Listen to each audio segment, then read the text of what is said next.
Laviger, who happens to be the father of my child as well. You guys are wondering how that happened. So, like she said, my name is Jeremy Laviger. First off, I'd like to thank you all for coming out today. It could be raining, and you guys would be out here, so I really appreciate that. A few words about how books have impacted me during I went to prison for about 7 years. It sucked, it was not great, but I learned a lot. One of the big reasons why I was able to learn a lot is that I had access to materials, research, knowledge, and we're not just talking about, you know, your favorite, The Next Dance of Dragons book, right? Or your favorite book in that long series that you could just read over and over again. I mean, I think we all have a book we like to snuggle up with, right? How many people here can think of a book in their life that changed it? Man, I read that book, it changed my life, right? Just imagine being in prison and thinking, geez, I need to change my life. And then finding yourself having access to one of those books. That could be your moment, right? I'm not going to start at the beginning of my story. I'm just going to start at the end. I'm about to get a bachelor's degree in social science. I do a lot of volunteering and giving back to the community. 10 years ago, Jeremy, not so much, not a great guy. Think of yourself 10 years ago.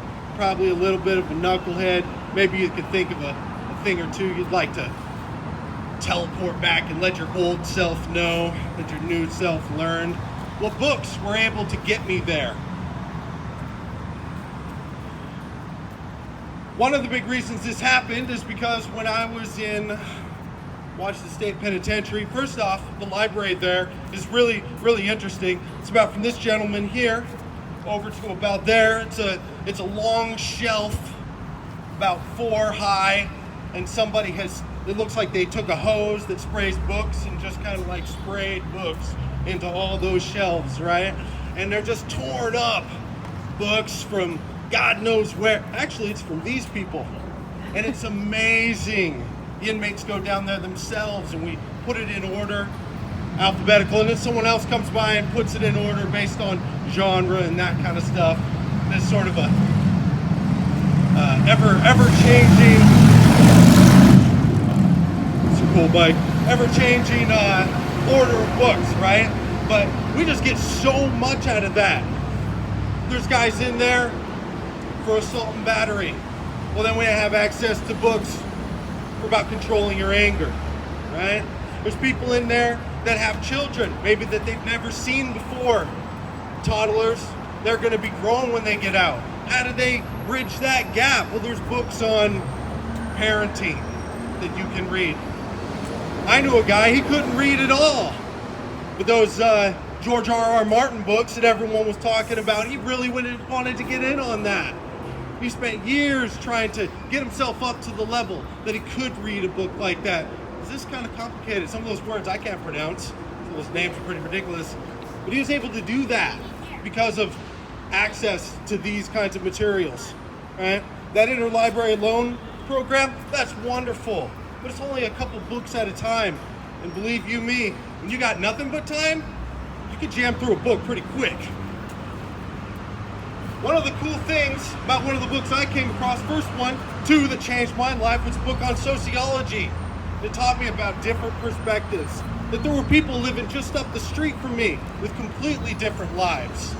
Lives that I could lead as well. This other book was about 18th century monks. It was a humorous book. Cool thing about monks, they get to wear these cool hoodies all the time, right?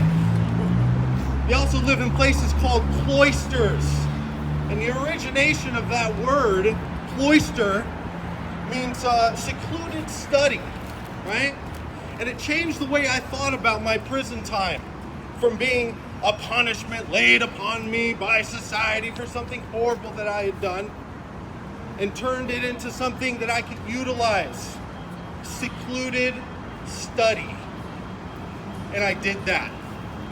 I read over 800 books. I wrote down every one that I did. There's no list. I'm not going to list them off. But it was a lot, I'm sure you can imagine. I went through every different genre.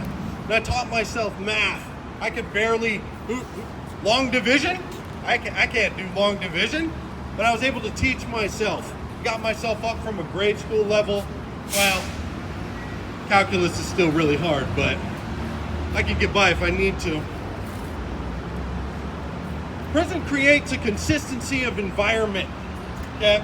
And that consistency of environment leads to a consistency of thought. If you can't change those thoughts, you're just gonna be in the same place you always were. And this is the story for many prisoners. Like something like 60% of them just come back because they can't change the way that they think. But there's one vehicle that can really help you change the way that you think. That's a book, right?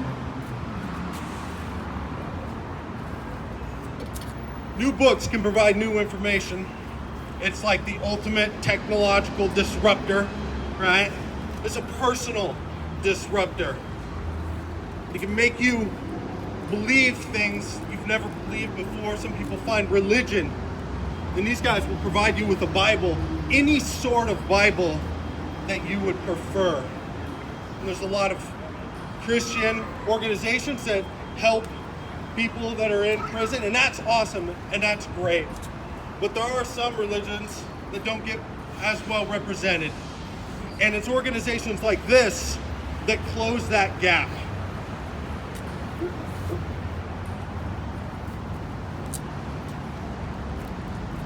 I just want to end by saying that that moment where you get a book that you really like and you can curl up with it in the sun or like underneath a blanket on a hard bed can sometimes be that moment that makes you think that maybe things can be better, that maybe I can have this sense of joy and excitement all the time instead of just sometimes. And I really appreciate everybody coming out here today to support this and everybody getting this together. And I have another person here that'd like to say a few words. You'd like to come up here?